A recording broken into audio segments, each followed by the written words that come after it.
জানুন ডাস্ট অ্যালার্জির কারণ, লক্ষণ ও চিকিৎসা। শুনুন ডাস্ট অ্যালার্জির প্রথম অংশ, লেকচার 1। আপনাদের সাথে আছি আমি ডাক্তার গাজী খায়রুজ্জামান। শুরুতেই জেনে নিই ডাস্ট অ্যালার্জি কী।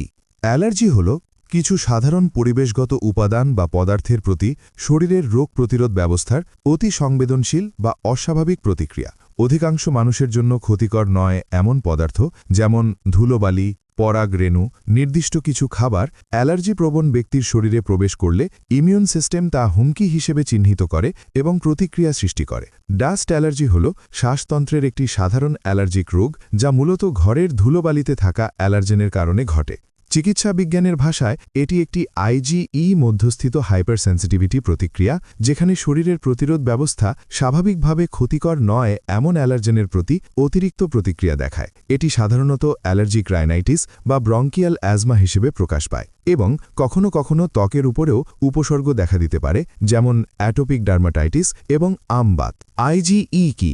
আইজিই হল শরীরের ইমিউন সিস্টেমের একটি বিশেষ ধরনের অ্যান্টিবডি। যখন কোনো অ্যালার্জেন যেমন ধুলোবালি, ডাস্ট মাইট, পোষা প্রাণীর লোম, খুশকি শরীরে প্রবেশ করে, আইজিই সেই অ্যালার্জেনের প্রতি সিগন্যাল পাঠায়। এর ফলে হিস্টামিন এবং অন্যান্য রাসায়নিক পদার্থ নিঃসৃত হয়, যা নাক, চোখ এবং শ্বাসনালীতে প্রদাহ এবং উপসর্গ যেমন হাঁচি, কাশি, নাক বন্ধ, চোখের জ্বালা সৃষ্টি করে। সহজভাবে বলতে গেলে আইজিই হল শরীরের সতর্ক বার্তা প্রোটিন যা অ্যালার্জিক প্রতিক্রিয়ার জন্য দায়ী। ঘরের ধুলোতে সাধারণত ডাস্ট মাইট, ডার্মাটোফাইজেস প্রজাতি, ছত্রাকের স্পোর এবং পোষা প্রাণীর ড্যান্ডার থাকে। এসব অ্যালার্জেন শ্বাসের সঙ্গে শরীরে প্রবেশ করলে শরীর প্রতিক্রিয়া দেখায়। এর ফলে রোগী অ্যালার্জিক রাইনাইটিস বা কখনো অ্যালার্জিক অ্যাজমার মতো উপসর্গে ভুগতে পারেন এবং কখনো কখনো ত্বকের উপরেও উপসর্গ দেখা দিতে পারে, যেমন অ্যাটোপিক ডার্মাটাইটিস এবং আমবাত। অ্যালার্জেন ও ড্যান্ডার কি? অ্যালার্জেন হল এমন কোনো পদার্থ যা কিছু মানুষের ইমিউন সিস্টেমকে অতিরিক্ত প্রতিক্রিয়া দেখাতে প্ররোচিত করে, যেমন ধুলোবালি, ডাস্ট মাইট, পোষা প্রাণীর ড্যান্ডার, ছত্রাকের স্পোর, পরাগ রেণু, কিছু খাবার ইত্যাদি। ড্যান্ডার পোষা প্রাণী বা মানুষের ত্বক থেকে ঝরে যাওয়া ক্ষুদ্র ত্বকের কণা যা ঘরের ধুলোতে মিশে যায়। এটি ডাস্ট অ্যালার্জির একটি প্রধান কারণ। ঘরের ধুলোতে সাধারণত ডাস্ট মাইট, ডার্মাটোফাইজেস প্রজাতি, ছত্রাকের স্পোর এবং ড্যান্ডার থাকে। এসব অ্যালার্জেন শ্বাসের সঙ্গে শরীরে প্রবেশ করলে শরীর প্রতিক্রিয়া দেখায়। এর ফলে রোগী অ্যালার্জিক রাইনাইটিস বা কখনো অ্যালার্জিক অ্যাজমার মতো উপসর্গে ভুগতে পারেন এবং কখনো কখনো ত্বকের উপরেও উপসর্গ দেখা দিতে পারে, যেমন অ্যাটোপিক ডার্মাটাইটিস এবং আমবাত। ডাস্ট অ্যালার্জির কারণসমূহ। ডাস্ট অ্যালার্জি সৃষ্টির পেছনে একাধিক পরিবেশগত ও জৈবিক উপাদান কাজ করে। এটি একটি বহুমাত্রিক সমস্যা, যেখানে পরিবেশগত পরিচ্ছন্নতা, বাসস্থানের গুণগত মান এবং ব্যক্তিগত অভ্যাস গুরুত্বপূর্ণ ভূমিকা পালন করে। বিশেষত নগরায়নের ফলে বায়ু দূষণ ও আবাসিক পরিবেশের অবনতি এই সমস্যাকে আরও তীব্র করে তুলছে। ডাস্ট অ্যালার্জির প্রধান কারণগুলো হল: ১. ঘরে জমে থাকা ধুলোবালি। দীর্ঘদিন পরিষ্কার না করা ঘরের ধুলোবালি বিভিন্ন অ্যালার্জেন বহন করে, যা শ্বাসনালীর মাধ্যমে শরীরে প্রবেশ করে অ্যালার্জির প্রতিক্রিয়া সৃষ্টি করে। ২. ডাস্ট মাইট। ডাস্ট মাইট হল অতি ক্ষুদ্র অণুজীব যা খালি চোখে দেখা যায় না। এরা সাধারণত বালিশ, তোশক, কার্পেট ও কাপড়ে বসবাস করে এবং তাদের বর্জ্য পদার্থ শক্তিশালী অ্যালার্জেন হিসেবে কাজ করে। ৩. পুরনো বালিশ, তোশক ও কার্পেট।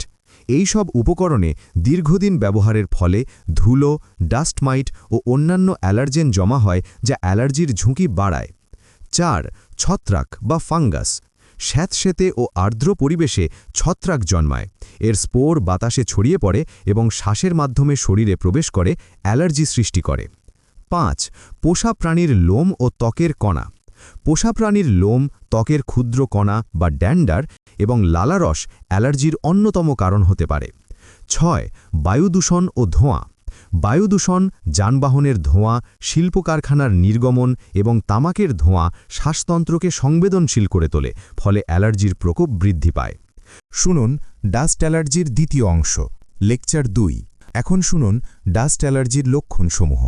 ডাস্ট অ্যালার্জি বিভিন্ন উপসর্গের মাধ্যমে প্রকাশ পায়, যা সাধারণত শ্বাসতন্ত্র ও চোখকে প্রভাবিত করে। লক্ষণগুলো ব্যক্তিভেদে হালকা থেকে তীব্র হতে পারে। ডাস্ট অ্যালার্জির প্রধান লক্ষণসমূহ হল: ১. বারবার হাঁচি।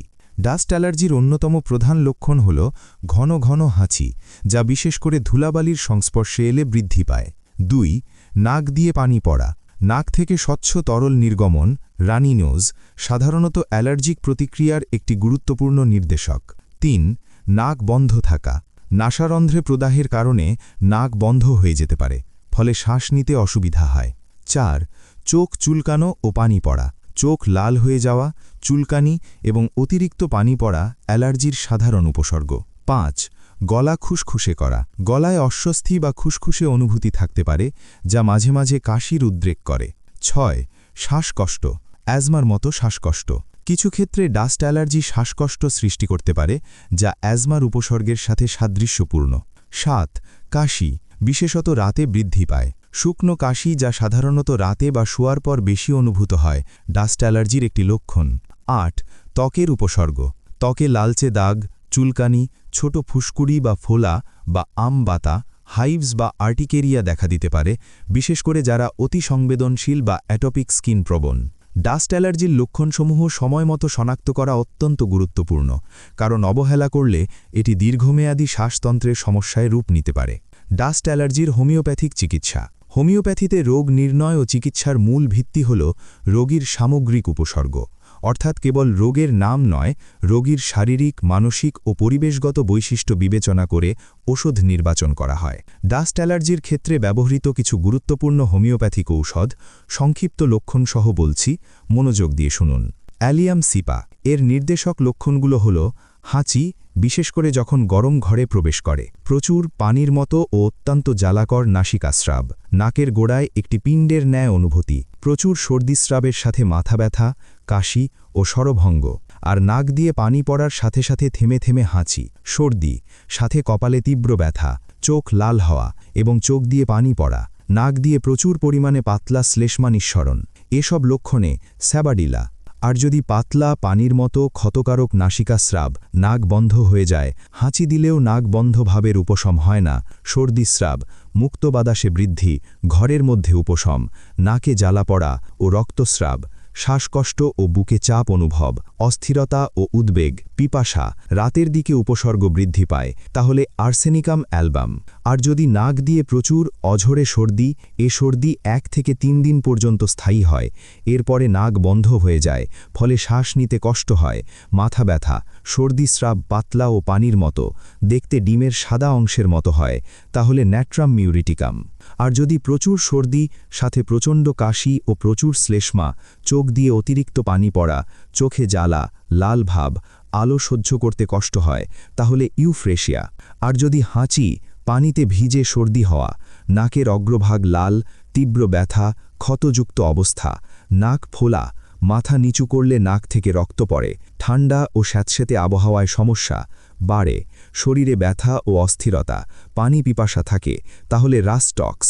আর যদি বারবার সর্দি কাশি ও অ্যালার্জি হওয়া, সামান্য ঠান্ডা ধুলোতেই সমস্যা, সর্দি ঠান্ডা বেড়ে যায়, রোগ প্রতিরোধ ক্ষমতা দুর্বল, আবহাওয়া পরিবর্তনে সমস্যা বৃদ্ধি ঘটে, তাহলে টিউবারকুলিনাম। আর যদি নাকে সর্দি, যা গাঢ় হলুদ বর্ণের সর্দিস্রাব ও লবণাক্ত শ্লেষ্মাস্রাব, সর্দি, নাক দিয়ে রক্ত পড়ে, স্যাঁতসেঁতে পরিবেশে উপসর্গ বৃদ্ধি ঘটে, তাহলে ন্যাট্রাম সালফিউরিকাম। এই ওষুধগুলো ডাস্ট অ্যালার্জিতে অত্যন্ত কার্যকরী, তবে এই ওষুধগুলো শুধুমাত্র অভিজ্ঞ হোমিওপ্যাথিক চিকিৎসকের পরামর্শ ব্যতীত গ্রহণ করবেন না, কারণ রোগীর শারীরিক, মানসিক ও রোগের উপর ভিত্তি করে সঠিক ওষুধ নির্বাচন না করলে কোনো ধরনের ফল পাবেন না। একমাত্র অভিজ্ঞ চিকিৎসকই সঠিক ওষুধ ও ডোজ নির্বাচন করতে পারবেন এবং কোন ওষুধটি আপনার জন্য অত্যন্ত কার্যকরী। চিকিৎসা সংক্রান্ত সতর্কতা। হোমিওপ্যাথিক চিকিৎসায় সঠিক ওষুধ নির্বাচন অত্যন্ত গুরুত্বপূর্ণ। রোগীর উপসর্গ অনুযায়ী ওষুধ ভিন্ন হতে পারে, তাই অবশ্যই অভিজ্ঞ হোমিওপ্যাথিক চিকিৎসকের পরামর্শ অনুযায়ী ওষুধ গ্রহণ করা উচিত। ডাস্ট অ্যালার্জির ক্ষেত্রে হোমিওপ্যাথিক চিকিৎসা একটি কার্যকর পদ্ধতি হতে পারে যদি রোগীর সম্পূর্ণ উপসর্গ বিশ্লেষণ করে সঠিক ওষুধ নির্বাচন করা হয়।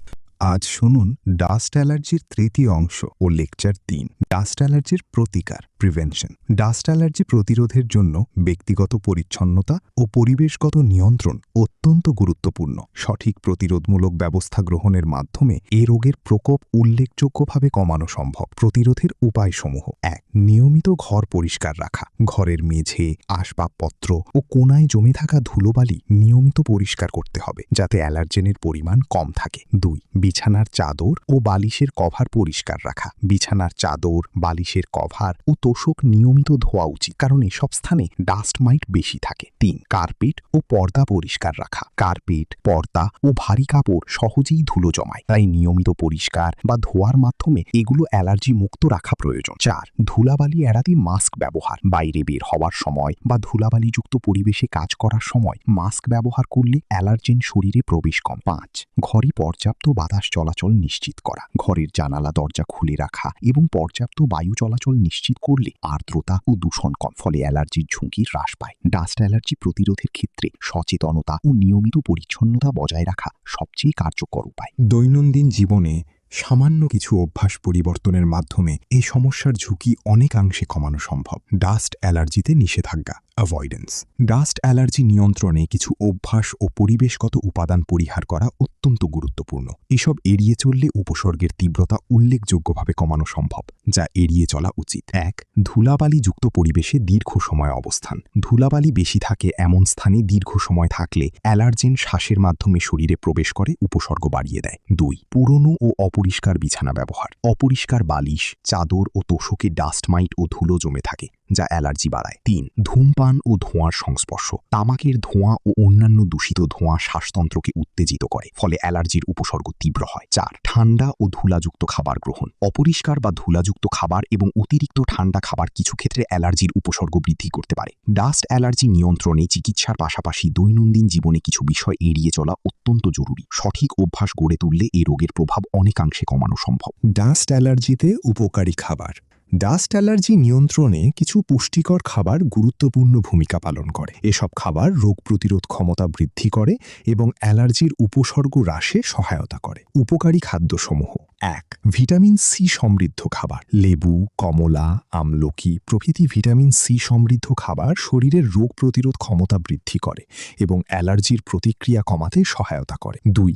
আদা ও মধু। আদা প্রাকৃতিক অ্যান্টি ইনফ্ল্যামেটরি এবং মধু গলা প্রশমিত করে, যা কাশি ও গলার খুসখুস কমাতে সহায়ক। ৩. তুলসী পাতা। তুলসী পাতায় অ্যান্টিঅক্সিডেন্ট ও অ্যান্টি অ্যালার্জিক গুণ রয়েছে, যা শ্বাসতন্ত্রকে সুরক্ষা দেয়। ৪. গরম স্যুপ ও গরম পানি। গরম তরল জাতীয় খাবার শ্বাসনালী পরিষ্কার রাখতে সহায়তা করে এবং নাক বন্ধ ভাব কমায়। ৫. হলুদযুক্ত দুধ। হলুদে কারকিউমিন থাকে, যা প্রদাহ কমাতে কার্যকর এবং রোগ প্রতিরোধ ক্ষমতা বাড়ায়। সুষম ও পুষ্টিকর খাদ্যাভ্যাস ডাস্ট অ্যালার্জি নিয়ন্ত্রণে সহায়ক ভূমিকা পালন করে।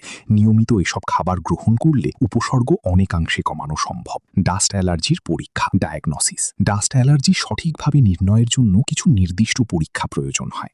এর মাধ্যমে অ্যালার্জেন শনাক্ত করা এবং উপযুক্ত চিকিৎসা নির্ধারণ করা সহজ হয়। নির্ণয়ের পদ্ধতি: ১. Allergy test, skin prick test. এটি সবচেয়ে প্রচলিত পরীক্ষা, যেখানে ত্বকের উপর অল্প পরিমাণ অ্যালার্জেন প্রয়োগ করে প্রতিক্রিয়া পর্যবেক্ষণ করা হয়। ২. IgE blood test. রক্তে ইমিউনোগ্লোবিউলিন ই এর মাত্রা নির্ণয়ের মাধ্যমে অ্যালার্জির উপস্থিতি সম্পর্কে ধারণা পাওয়া যায়। ৩. Chest X-ray. যদি শ্বাসতন্ত্রের জটিলতা বা দীর্ঘস্থায়ী সমস্যা থাকে, তাহলে ফুসফুসের অবস্থা মূল্যায়নের জন্য এই পরীক্ষা করা হয়। সঠিক পরীক্ষা নিরীক্ষার মাধ্যমে ডাস্ট অ্যালার্জি নির্ণয় করলে কার্যকর চিকিৎসা পরিকল্পনা গ্রহণ করা সম্ভব হয়। কখন ডাক্তারের কাছে যাবেন? ডাস্ট অ্যালার্জি সাধারণত নিয়ন্ত্রণযোগ্য হলেও কিছু ক্ষেত্রে তা জটিল আকার ধারণ করতে পারে। নিম্নলিখিত লক্ষণগুলো দেখা দিলে দ্রুত চিকিৎসকের পরামর্শ নেওয়া উচিত। শ্বাস নিতে কষ্ট ক্রমাগত বৃদ্ধি পেলে, দীর্ঘদিন ধরে কাশি ও হাঁচি অব্যাহত থাকলে, রাতে শ্বাসকষ্ট বা বুকচাপ অনুভূত হলে, সাধারণ চিকিৎসায় উপসর্গের উন্নতি না হলে। ডাস্ট অ্যালার্জি একটি অত্যন্ত বিরক্তিকর স্বাস্থ্য সমস্যা, যা দৈনন্দিন জীবনের স্বাভাবিকতা ব্যাহত করতে পারে। তবে সঠিক পরিচর্যা, নিয়মিত পরিষ্কার পরিচ্ছন্নতা, সচেতনতা বৃদ্ধি এবং উপযুক্ত চিকিৎসা গ্রহণের মাধ্যমে এই সমস্যা কার্যকরভাবে নিয়ন্ত্রণে রাখা সম্ভব।